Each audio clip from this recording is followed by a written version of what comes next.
Hi, everybody. Welcome. As many of you know, a few weeks back, it was discovered that Elon Musk's chatbot Grok had sexualized up 1.8 million images of individuals without their consent over the space of 9 days. But that proved to just be the tip of the iceberg. An investigation revealed something that was hiding in plain sight. On the Apple and Google platforms, they were hosting dozens of AI apps that can digitally strip women and girls naked without consent, and the companies are profiting from that.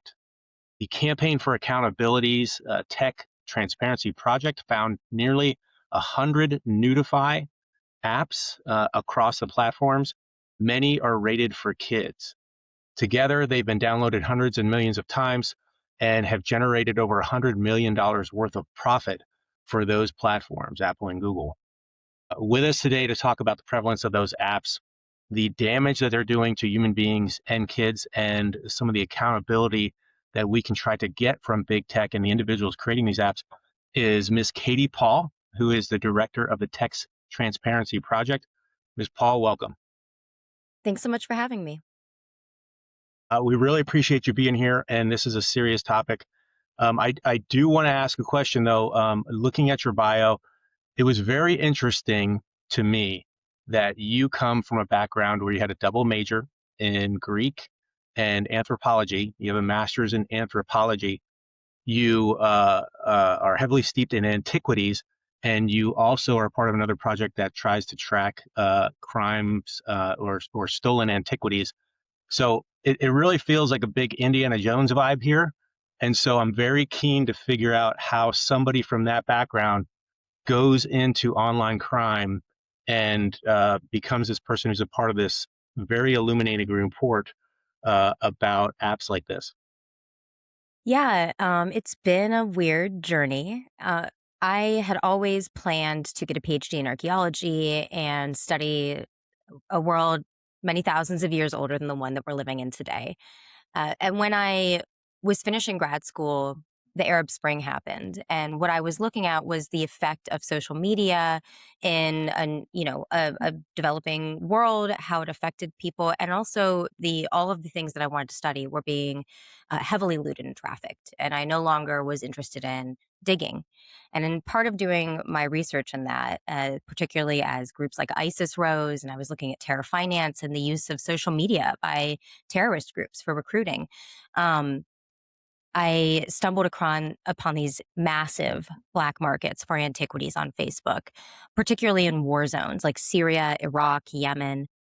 And the trafficking of antiquities in a conflict zone is a war crime based on the 1954 Hague Convention. And so my first thought was, oh my gosh, how is it that this American corporation is just facilitating a war crime? And that is what got me into the world of tech policy, learning about Communications Decency Act Section 230 and how they have no any sort of liability for those harms or any others. They get complete immunity from legal liability, civil liability, any sort of regulation, because the content is posted by a third party. And when you expand out, you see those exact same mechanisms that drive these antiquities trafficking crimes, which I still follow. In my other life, in the evenings, these are still a major, major problem. You see the same thing with endangered wildlife trafficking, drug trafficking on these major platforms, human smuggling, really, you name it. And what I learned from that is that the black market is actually a real place now. And it's on these tech platforms. And one of the things that we are trying to grapple with as a society is that these are advancing much faster than the law can keep up. The law that gives them blanket immunity is 30 years old. 30 years old this year, actually. A lot has happened with technology in 30 years, and the law has not caught up. And we're all living the implications of that right now. Do you feel, I think that's a great point about the fact that the law has not caught up with what we're doing. We've seen the onslaught of AI and how it just seems to be taking over every aspect of our lives, but the laws aren't there yet. I know that there was a pullback of some of these apps after the initial discovery and reporting like yours and your projects. Um, what else has taken place that you've seen? None of it is enough, but are you seeing anything happen right now where you do see maybe some lawmakers starting to wake up? I know that there was a push from, it was either 42 or 47 attorney generals trying to kind of start to ask the question and rein in AI and what it's doing, especially when it comes to children. Um, do you see things that may be coming down the line that could address this, or is the concern still that they'll never be able to catch up, or at least at the moment? Well, I think there are several. On the one hand, there are bright spots, but many of them are not happening in the US when it comes to regulation. One of the reasons is that lobbying is so significant in the United States and US government that we don't see in other regions like Europe. The European Commission's Digital Services Act is really one of the first major attempts at meaningful regulation of tech companies. And what it means is that these companies can get fined for running ads for drug trafficking, for non consensual nude images that could lead to child sex abuse material. In the US right now, we're looking at tech companies lobbying more than big oil and big tobacco ever did. And what's concerning about that is, tech gets compared to big tobacco a lot, but people don't need to smoke cigarettes. We have to use this technology. We have to use it for our daily lives. We have to use it to communicate, to reach our bank statements, to make payments. This is not something that is elective for the majority of It's not a society. vice, it's a necessity. Exactly. And that makes it more critical to ensure that it's properly regulated. And unfortunately, we just are not seeing that happening in the US. Even states have tried to take that mantle on their own at the state level, particularly big states like California, where the hope is that the population is so significant that the companies would apply whatever they have to comply with across the board, um, just like Europe did with GDPR, right? We all have to click accept cookies now because every website wasn't going to just geofence it to Europe. They just made it a compliance across the board because it was easier. But we see these tech companies heavily lobbying at the state level to avoid even state level regulation. And that is because their profits are dependent on complete blanket freedom from liability for any of the harms. And that is, the business model. The business model is profiting from these things where they don't invest in meaningful moderation. I mean, we've seen platforms like Facebook implicated in a genocide, and we still don't see meaningful regulation. And so while there is rare bipartisan support for regulating tech, it's unfortunately not broad enough for any of the bills that get introduced to pass. And we are still living in this world where Section 230 is being used as a get out of jail free card for every case that is brought against these companies. Um, you may have seen that there's a big case happening right now with hearings in the social media addiction lawsuit for Meta and YouTube. One of the reasons that that case is a huge deal is that it didn't get dismissed. These companies almost always get these cases dismissed under the Section 230 protections. And the fact that it didn't is one of the first meaningful steps forward we see. Now, it will be interesting to see how a jury reacts to this, because no matter what jury is aware or not aware of the technology, they all use it in one manner or another. And so they're aware of the technology. So it will be interesting to see how that plays out. But unfortunately, while there is growing awareness of the problem, the companies are advancing and lobbying at a level that simply Congress cannot keep up at the state or federal level. And we're the ones that suffer for that, unfortunately. And it feels like we're kind of even at more of a disadvantage with the current administration. I want to say that there were attempts, you mentioned earlier about AI regulation on the state level, and then the federal government came out to try to block that, didn't they? Yeah. Yeah, there was an attempted an executive order to put a moratorium on any regulation of tech at the state level. Now, you saw even Republicans coming out against this because it violated states' rights, which has been a big mantle of the Republican Party's platform forever. And so you saw pushback from both sides because of that at the very base level. But when you look at the influence of these AI company CEOs on the administration, and it's important to keep in mind companies like Meta, which owns Facebook, are also part of this AI race. Google's Gemini, part of the AI race. And that is when you look at, for instance, the donors to the ballroom that's being built. A lot of AI CEOs involved in that. Absolutely. And the influence is really significant. And I think one of the things Tech Transparency Project does is we don't just look at lobbying influence, we also look at broader influence of these CEOs and these companies on different aspects of the US government, because the lobbying is not just, lobbying Congress or donating to a super PAC. It extends much further than that. And as you mentioned, the role of the administration, one of the things, because these CEOs have the ear of the administration, one of the things we've seen with the Digital Services Act is, um, Europe has the benefit of that tech companies can't just pull out of Europe. It's too big of a market as a whole, and they've harnessed that power to have this meaningful regulation. And when you see them finally starting to apply fines for violations of the law, many of which are unrelated to content or speech issues, they're market and legal violations. The European Union is being threatened with tariffs from the administration for stifling American innovation by way of this law.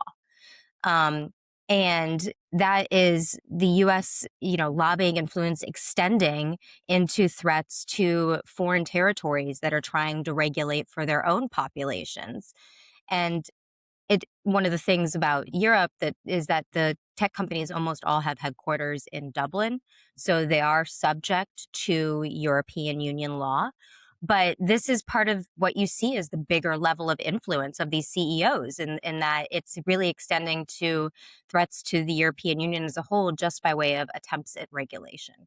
And the DSA is only 2 years old. We haven't even gotten to see many of the impacts yet because the investigations are ongoing. So I think that that's just part of the bigger atmosphere we see tech operating in, which leads to the kind of lawlessness we see with AI, with apps like these nudify apps, the ability to, strip not just women and girls, anyone. Some of them advertise with images of men stripped down with their shirts off and clothes taken off. And um, those kind of violations at the individual human level are often what is left out of what's happening at the policy level. No, absolutely. I mean, there could be a giant discussion just about how this current administration is amplifying and magnifying these attempts to choose, profit over human beings, and now, going into other parts of the world to do so, as you mentioned, with Europe trying to take a stand. I believe there were just raids on Elon Musk's offices over in, France, where one of the things they're looking into is the exploitation of children, amongst other things. So it seems like they're taking a stance, and I think you made a great link there as far as like tariffs, where if it's affecting the American or AI businessman or businesswoman, they now have an ally in the White House who is going to, take steps to help their business versus protect individuals. And I think one of the big points of all of this with the Nudify app discovery and its prominence, its prevalence, is the emotional toll, the human toll on individuals. I know that there have been, some stories about individuals, and, children in schools and being the subject of these apps. Can you talk to us a little bit more about just the trauma and mental health impact of these apps and what they're doing, not just to human beings in general, but to children? Yeah, I think it was about a year and a half ago or so. There was a big case in Pennsylvania where a he was either middle school or freshman student, male student, used a deep fake site to create deep fake porn of his female classmates. So you don't just have children that this happened to, you had a child creating it, all of them without understanding the implications of this.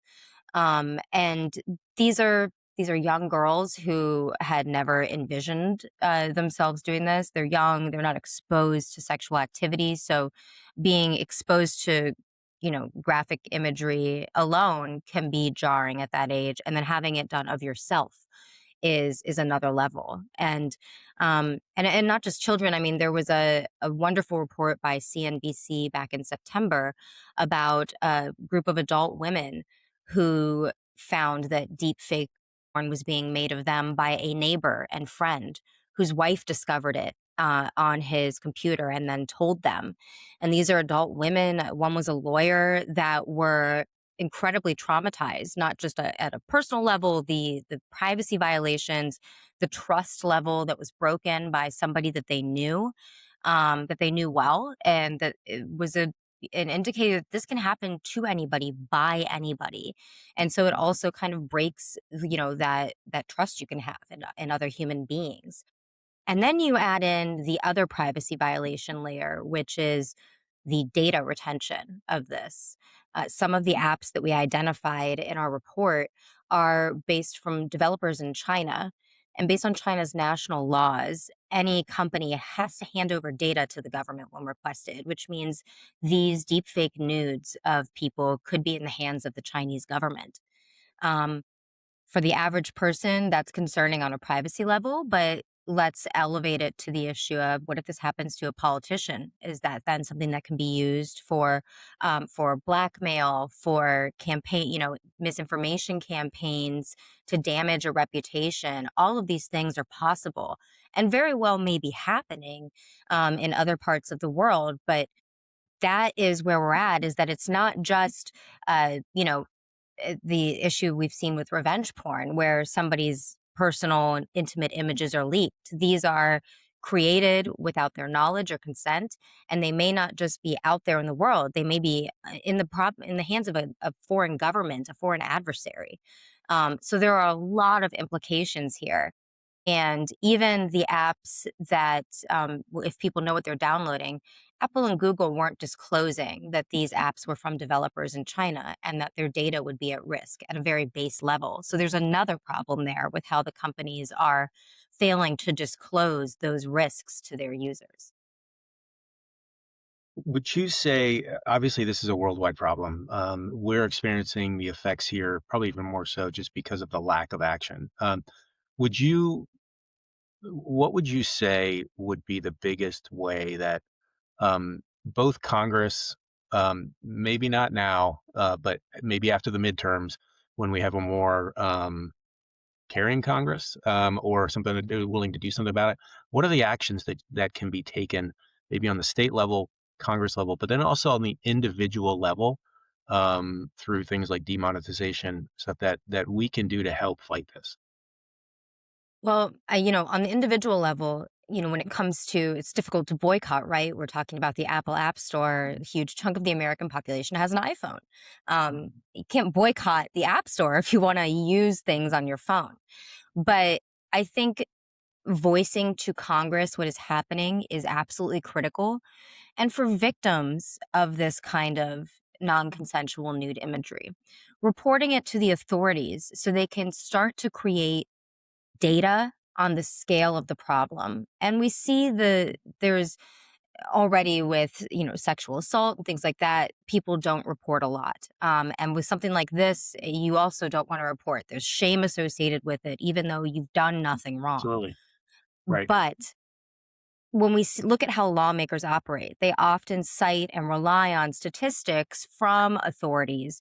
And those statistics aren't often reflective of what's actually happening in society, because if they're reliant on reporting, that's one piece. So, reporting when this has happened to you and creating a record of it, a documentation of it is critical, not just to your local authorities, but the FBI's cybercrime unit documents all kinds of cases like this.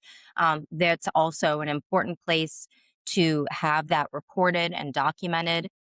And the more critical thing is pressure on your lawmakers, making sure that they remember they work for you. They were elected. It doesn't matter what party, because these apps and the people behind them do not discriminate based on politics. Everybody is at risk of this non consensual imagery happening to them. The politicians themselves are at risk. And I think reminding them of those risks at a human level, independent of their positions, is critical in forcing action from these politicians at both the federal and state level. State lawmakers may not be as read in to the implications of these tech companies, or even aware of the scale of lobbying that's happening at the state level. And so making sure that this is something they're aware that matters to their constituents is critical.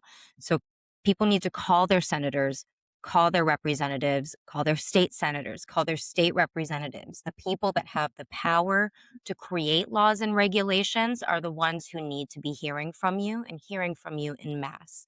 And until that happens, we're unlikely to see much change.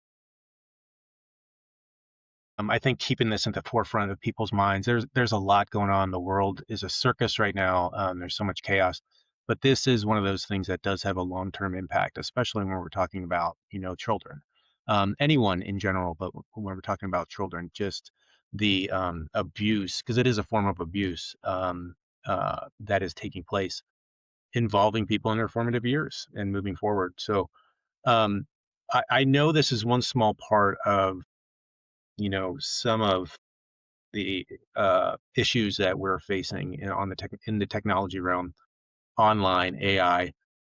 Are there other things that you're concerned about when we talk about the onslaught of AI affecting our daily lives that concerns you on top of things like this? Well, certainly, I mean, we see the use of AI by kids in college, the reduction of critical thinking. We see AI for copyright violations. We see AI being used by terrorist groups to digitally create recruiting content. We see violations of data retention from these AI companies. When we look at the chatbots, there are multiple cases of teens that have committed suicide after being egged on to do so by a chatbot. There are lawsuits about that right now. There's a famous Chat GPT one where that happened, and the chatbot, it taught the child how to make a noose, not to tell his parents. And after that lawsuit, ChatGPT decided they would create ChatGPT teen accounts, not until after a teen had killed Right, themselves. And that's right. one that we know about, that his parents know about, that his parents did that diligence. It's possible there are others where that connection hasn't been made. But this is the lack of guardrails. And then there's the other issues of what this is doing at an environmental scale. There's already mass drought in other parts of the US because of the data centers. They take a lot of water, they take a lot of energy. People's energy bills are going up. There's so many aspects of people's lives that are being impacted by the kind of free for all we see the AI world in, that they may not even be aware is because of the growth of these AI companies. Yeah, I think we could probably have an entire discussion about just the environmental impact of AI and the things that are happening that normal Americans just aren't aware of, and what is taking place there, and how do we start to address that?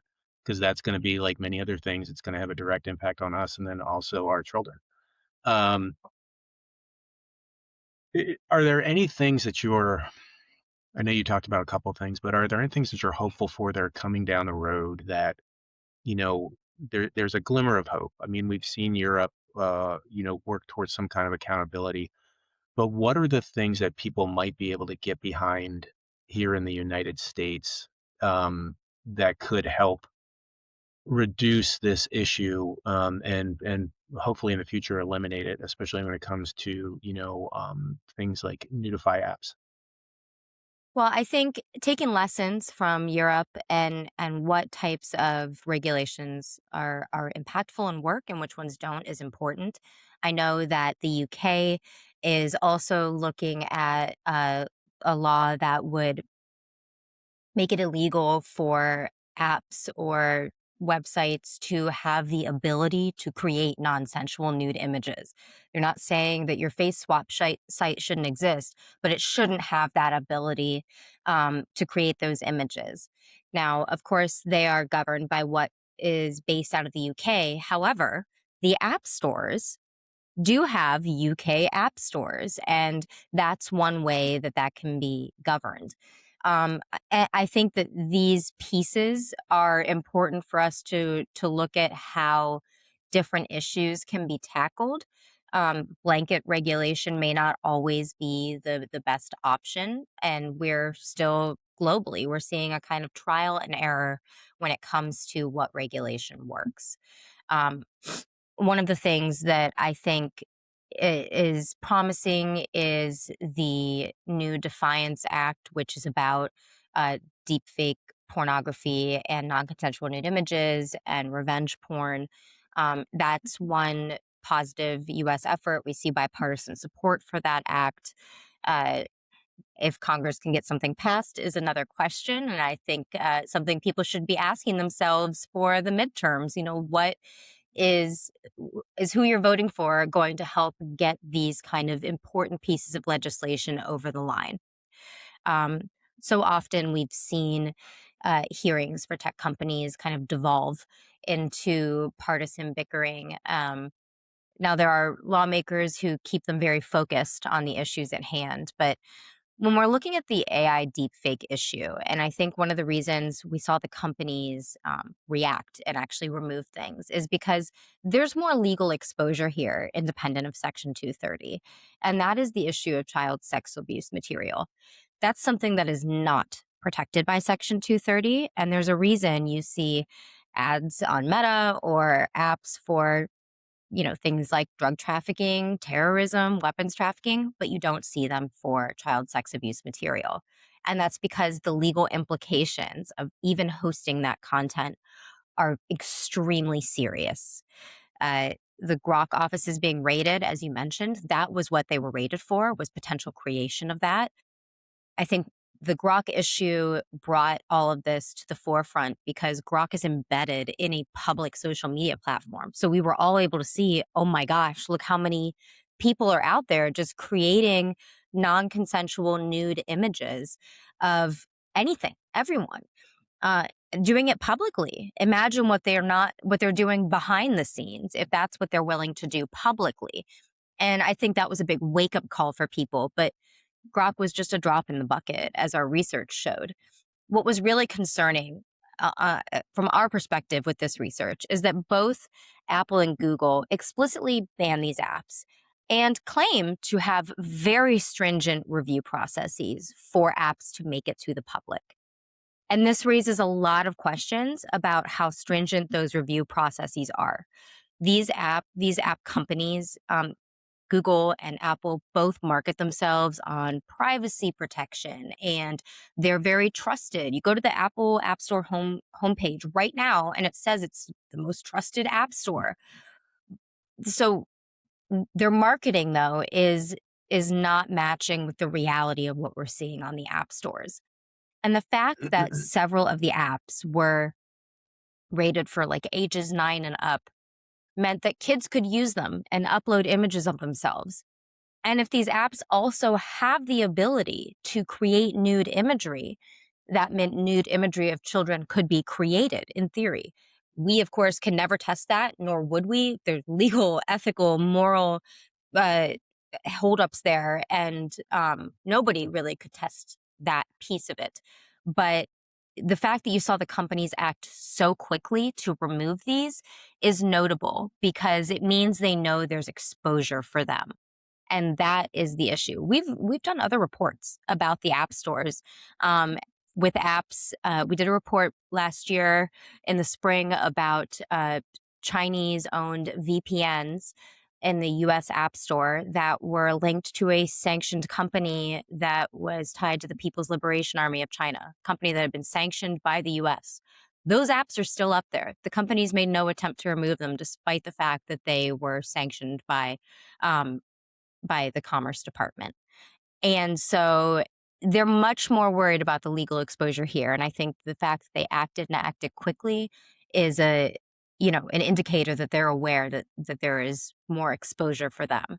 And it also should tell all of us what regulation actually does is hold companies accountable. There is a threat of legitimate legal exposure, so the companies act accordingly.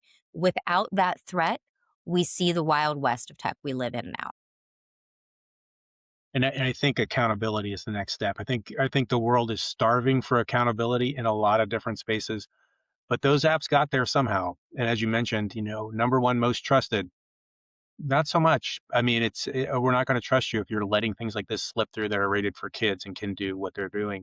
Um, have you heard any rumblings whatsoever about accountability for that? I know that there was a quick response, but again, they got there somehow, and somebody was responsible for making that decision or fell asleep at the wheel or both. Have you heard any rumblings about accountability for portions of big tech for that?